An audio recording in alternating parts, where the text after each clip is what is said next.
Hello students, and welcome to this video lesson on exploring job leads.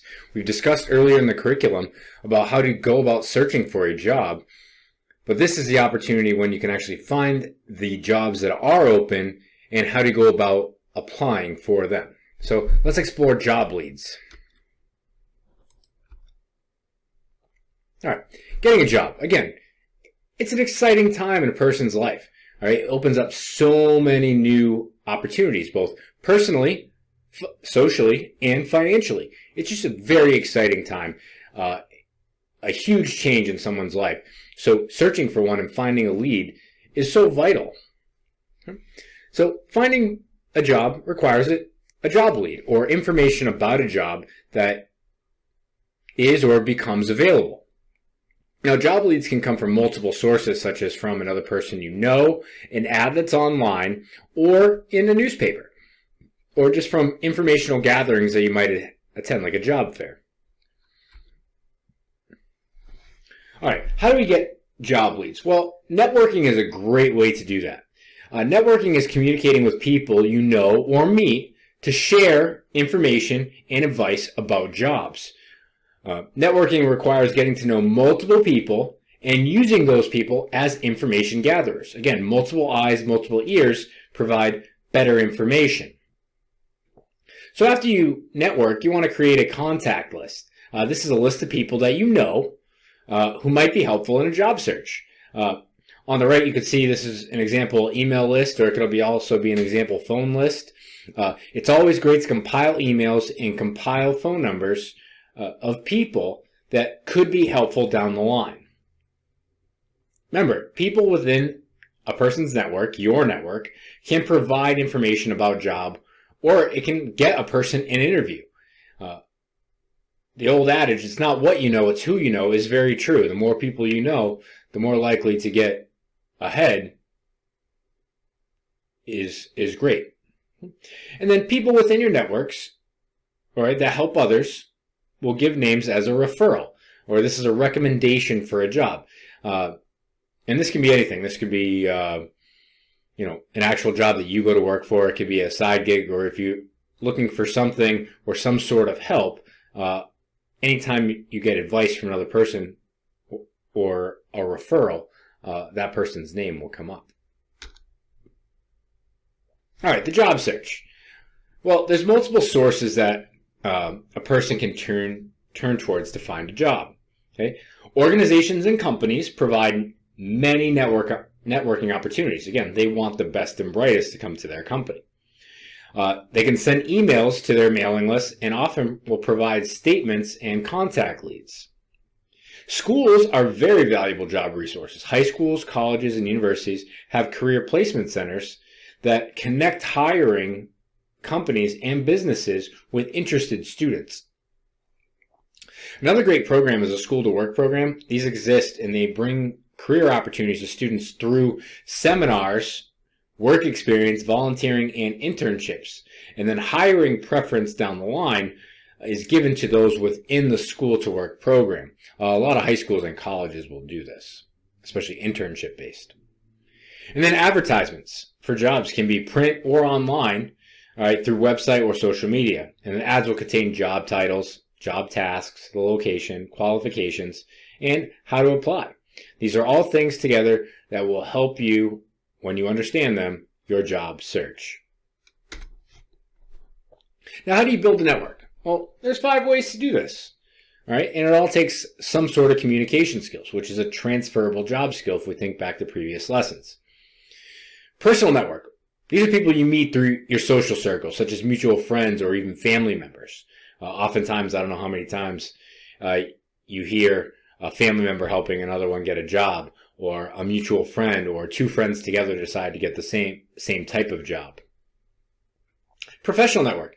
These are people, all right, that network with others through their professional life and with others through their business, place of work, or collaborating businesses. Example would be hospital has many companies that work with them. They have HR services. They have ambulance companies. They have prescription drug companies. all of which work together, and those people getting to know one another would be considered a professional network, even though the businesses are separate. An organizational network, these are when you meet people through schools, teams, clubs, churches. This is why getting involved and being involved and getting connected, whether it's at your school or within your community, is so important. Again, more people you know, the better leads you're going to get, both personally and professionally. Then the opportunistic network. This is good for social butterflies, and this has happened to me and a lot of other people. But these are people you meet by chance, on the street, on vacation, at a restaurant, at organized gatherings, events, casual in the streets. These are the people that you just talk to, and you're like, wow, we have the same interest. Oh, you know that place is hiring. And you exchange information even though you're a stranger, and it could lead to a career change or even a job. It's happened to me, and it's happened to many, many people throughout their lives. So get out and talk to people. And then an online network. And this is becoming extremely popular nowadays. Everything's shifting online. There's no paper trail. It's cheaper. And everyone's connected with a phone, a tablet, or a computer these days. People can communicate with others through online chat forums, social posts, online groups, or even paid subscription groups. So either of these 5 are great ways to build your network and get to know more people that can give you a job lead. Now, how can we use the phone in a job search? Well, we have cell phones nowadays, so a lot of this is actually talking to people, but texting and using your phone to do research is going to be an immense part of anyone's job search now. The days of sitting on a computer and tirelessly searching, or looking through classifieds in a newspaper, are coming to an end. Your phone is going to be your biggest asset.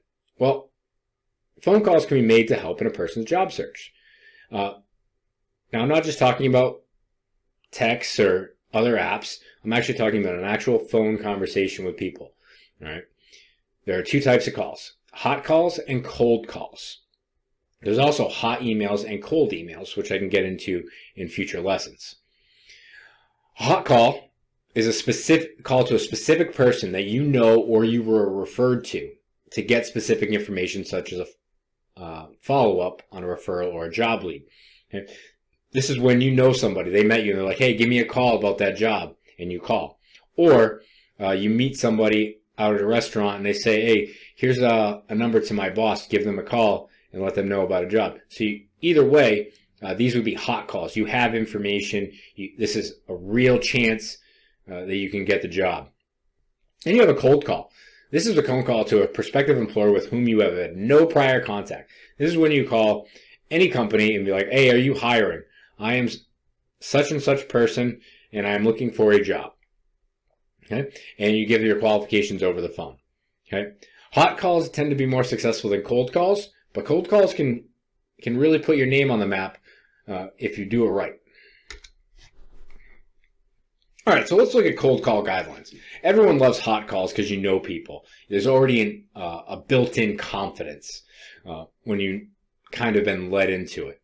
But when you don't have these contacts and you have to make a call to get it done, and you don't know these people, you don't know your prospective employer, it can be scary, it can be intimidating.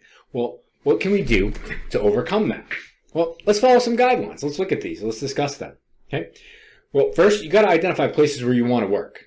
So whether it's the healthcare field, education, right, or any sort of business, you need to find out where you would like to work. You need to look at the environment, all right, and all the other information that goes into a job, occupation, job tasks, and identify those places.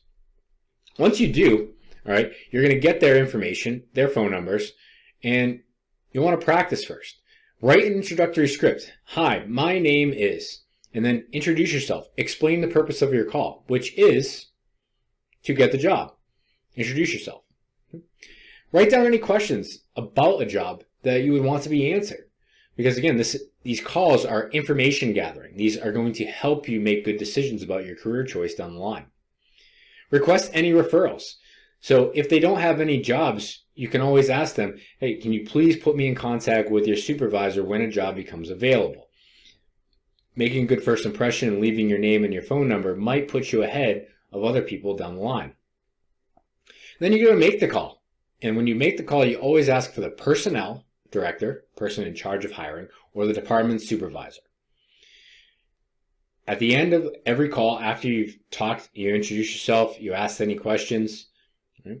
You want to thank the person for speaking with you.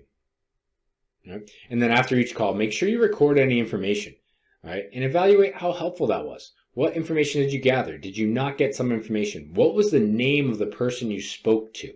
Okay? All of this will help you in future cold calls. And once you've made one, then it's easier to make the second, and then the third. And by the time you're down 10, 15, 20 calls down the line, you become more confident making calls and talking to strangers.